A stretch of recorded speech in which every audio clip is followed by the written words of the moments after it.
John and Sarah Johnson seemed to have it all: a new home in a quiet neighborhood, two bright children, and a picture perfect marriage. But behind closed doors, their lives were anything but idyllic. When Sarah was found dead just weeks after their move, 16-year-old Emily and young Ethan were left to grapple with the horrifying truth: the man they called Dad might be a killer. The Johnson family appeared to be living the American dream.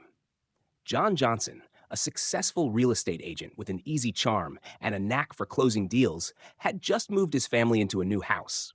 It wasn't just any house, it was the kind of home that people only dream about. Nestled in a quiet cul-de-sac, the sprawling two-story residence boasted large bay windows, a wraparound porch, and a meticulously landscaped yard. For Sarah Johnson, it seemed like the fresh start they needed. Her husband had promised that this move marked the beginning of a new chapter, a chance to leave behind the strain that had been building in their lives over the past few years. Moving day was chaotic, but filled with optimism. Neighbors stopped by to introduce themselves and welcome the family to the community. Among them was Mrs. Callahan, an elderly widow who lived across the street.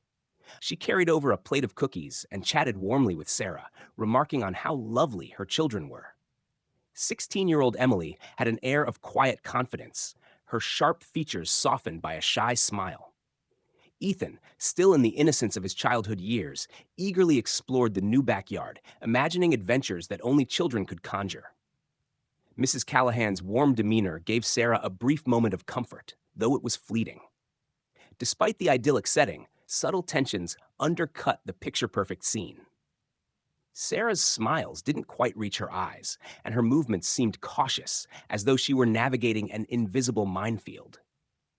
John, on the other hand, exuded confidence, taking charge of the movers and charming the neighbors with his polished demeanor. To anyone watching, he was the picture of a devoted husband and father.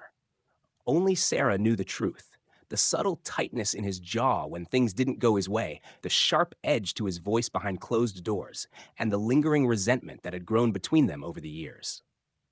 Emily, perceptive beyond her years, noticed the undercurrent of unease, but chose to focus on her new room.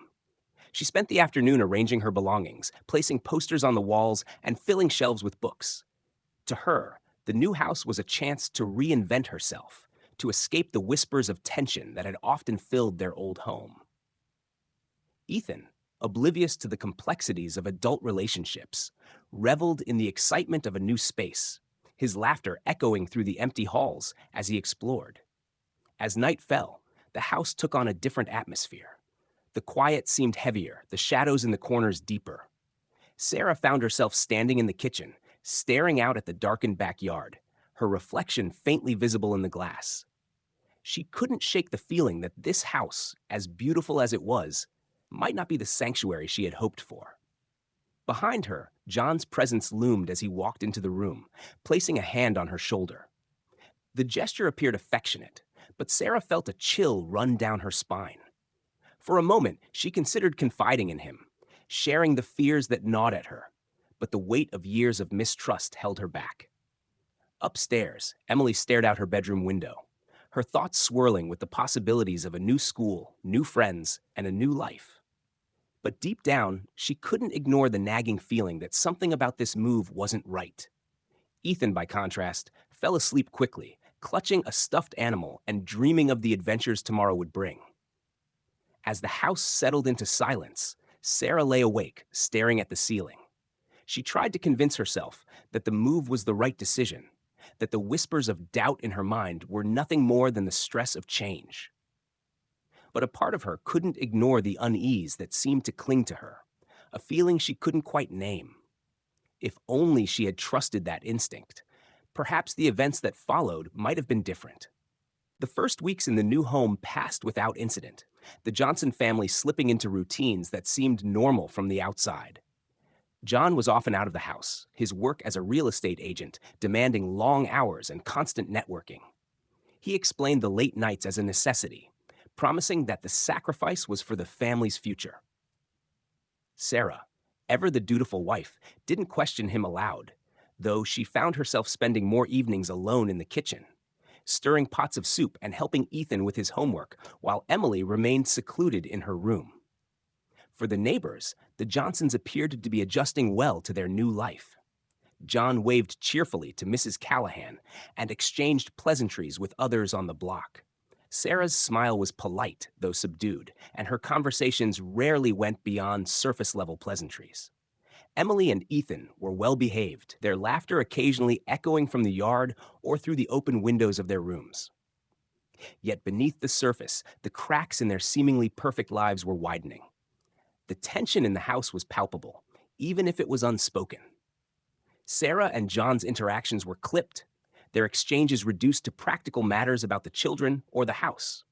When they were alone, the silences stretched uncomfortably. John's temper, once sporadic, seemed to bubble just below the surface, manifesting in sharp tones or tight-lipped glares when things didn't go his way. Sarah tiptoed around him, her every action carefully calculated to avoid triggering an argument. One evening, the fragile facade shattered. It was a quiet night. Ethan had gone to bed early, and Emily was upstairs finishing homework. Sarah was cleaning up after dinner, methodically wiping the counters and washing dishes, when John came home. His entrance was abrupt, the sound of the door slamming echoing through the house. Sarah froze, instinctively bracing herself. When John appeared in the kitchen, his expression was hard, his movements quick and purposeful. He muttered something under his breath about a frustrating client, tossing his briefcase onto the table with a thud. Sarah tried to remain calm, offering a placating comment about how stressful his work must be. But her attempt at diffusing the tension only seemed to irritate him further. What began as a minor complaint escalated quickly. John's voice grew louder, his frustration spilling out in a torrent of accusations and grievances. He blamed Sarah for his stress, for not appreciating his sacrifices, for not being the wife he needed her to be. Sarah stood frozen, her hands gripping the edge of the counter as she stared down at the sink. She didn't argue back. She never did. The shouting was loud enough for Emily to hear. She crept to the top of the stairs, her heart pounding as she listened to her father's voice, harsh and unfamiliar. She wanted to intervene, to run to her mother's defense, but fear rooted her in place. The argument abruptly ended with the sound of something breaking. A plate, a glass. Sarah couldn't tell. John stormed out of the kitchen, leaving Sarah trembling in the silence. Emily retreated to her room, trying to block out the images her imagination conjured. The next morning, the house was eerily calm. John left early for work, his demeanor cold but composed. Sarah moved through the day in a daze, mechanically performing her duties as though nothing had happened. But that night marked the beginning of a change in the household, a shift that everyone felt but no one acknowledged. When the police arrived a week later, lights flashing and radios crackling, the neighbors gathered in confusion. Rumors spread quickly, each more dramatic than the last. Inside the house, Sarah lay lifeless, her body discovered in the master bedroom. The marks on her neck told a story that contradicted the one John would soon offer. It was an accident, he insisted, a horrible misunderstanding during a heated moment. But the truth was far darker, and the unraveling of that truth had only just begun. Mrs. Callahan had always been observant, her sharp eyes missing little that happened in the quiet cul-de-sac. From her front porch, she had watched the Johnson family settle into their new home with a mixture of curiosity and concern. The older woman had a knack for noticing things that didn't add up, and from the beginning, something about John Johnson had struck her as off. He was charming, certainly, but there was an edge to his demeanor that she couldn't quite put her finger on. After Sarah's death, the neighborhood buzzed with speculation. The police presence outside the Johnson home had set tongues wagging, and John's explanation of an accidental struggle didn't sit well with everyone. Most neighbors were willing to give him the benefit of the doubt, but Mrs. Callahan wasn't so sure. She had heard too much in the weeks leading up to the tragedy, things she couldn't ignore. One afternoon, she decided to call the local police, offering to share what she knew. It wasn't much, she admitted, but it might be enough to raise questions. She described the arguments she had overheard through the Johnsons' open windows, the sharp, angry tones that often came late at night. She recounted the strange noises she had heard the night Sarah died, thuds, muffled shouts, and what sounded like hurried footsteps. They didn't match John's story of a sudden accident during a moment of panic. What troubled her most, however, was a conversation she'd had with Sarah just weeks before her death. It had been a quiet afternoon, and Sarah had stopped by under the pretense of borrowing a cup of sugar. Mrs. Callahan had invited her in for tea, and they'd sat together in the cozy living room. Sarah had seemed distracted, her hands trembling slightly as she held her cup.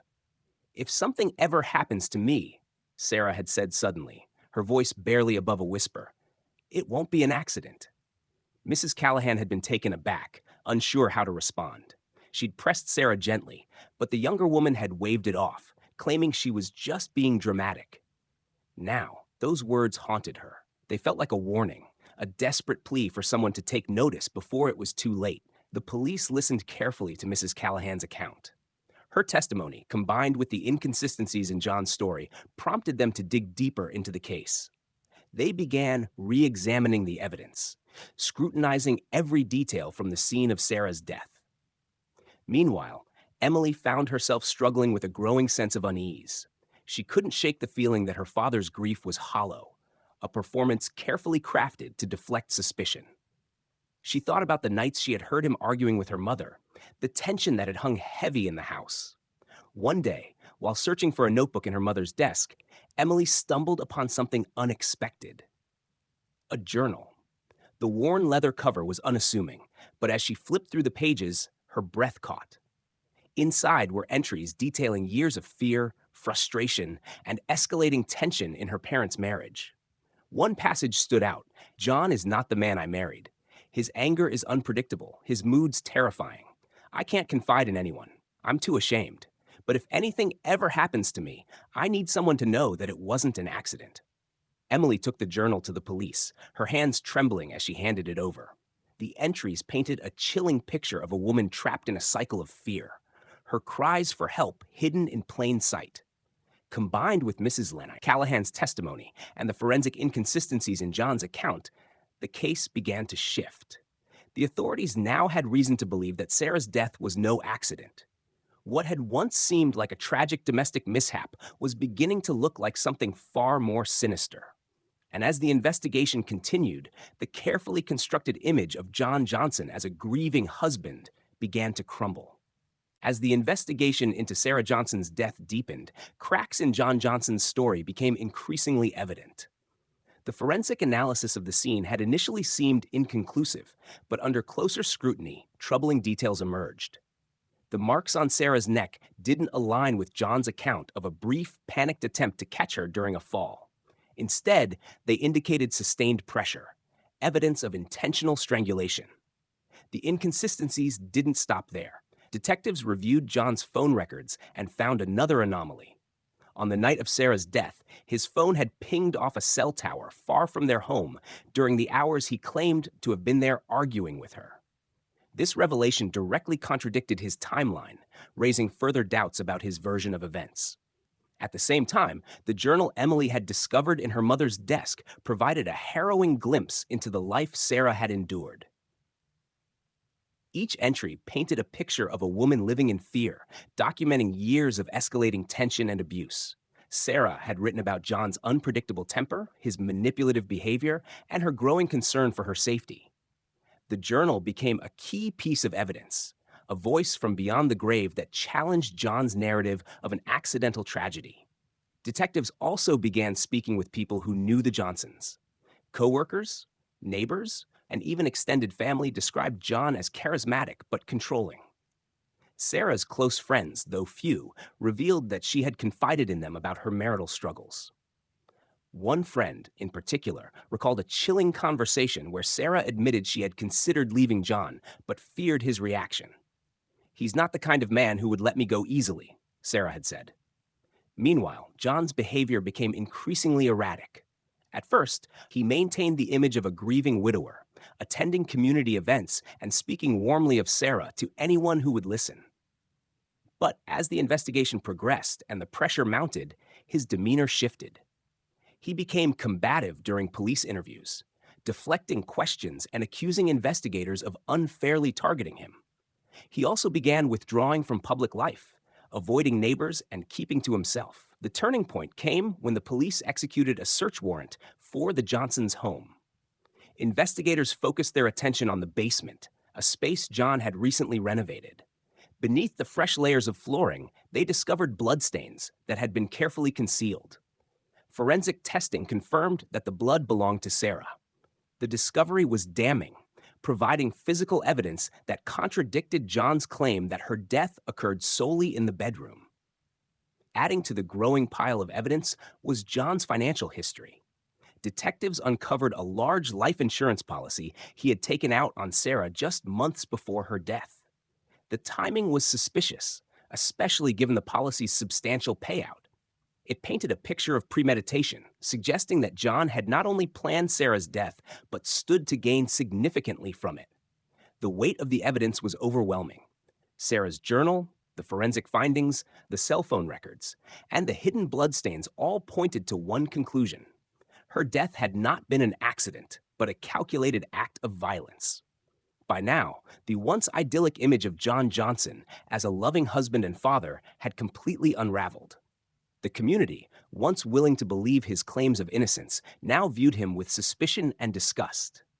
Detectives prepared to confront John with the evidence they had gathered, confident that they were on the brink of uncovering the full truth about what had happened on that fateful night.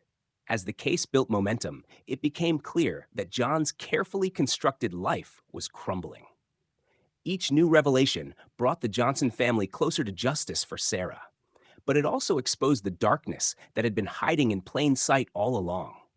The man who had seemed so polished and perfect was now revealed as something far more sinister. The turning point in the case came when Ethan, the youngest member of the Johnson family, made an innocent but significant remark during a session with a child psychologist.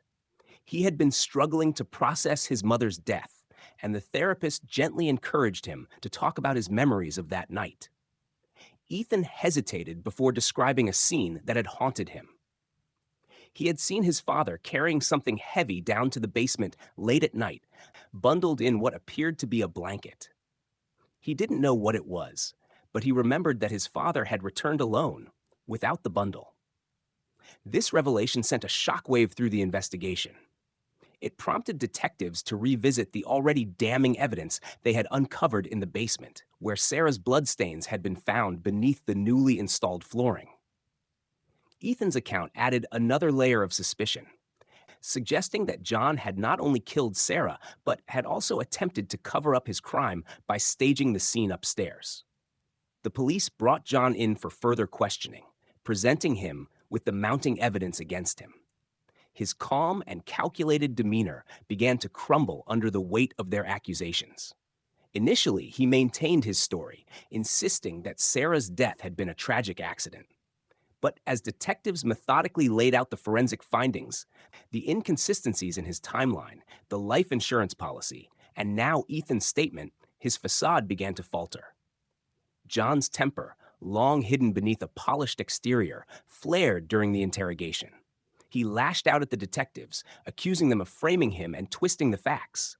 His outbursts only solidified their belief that he was not the grieving husband he pretended to be, but a man desperate to escape accountability for his actions.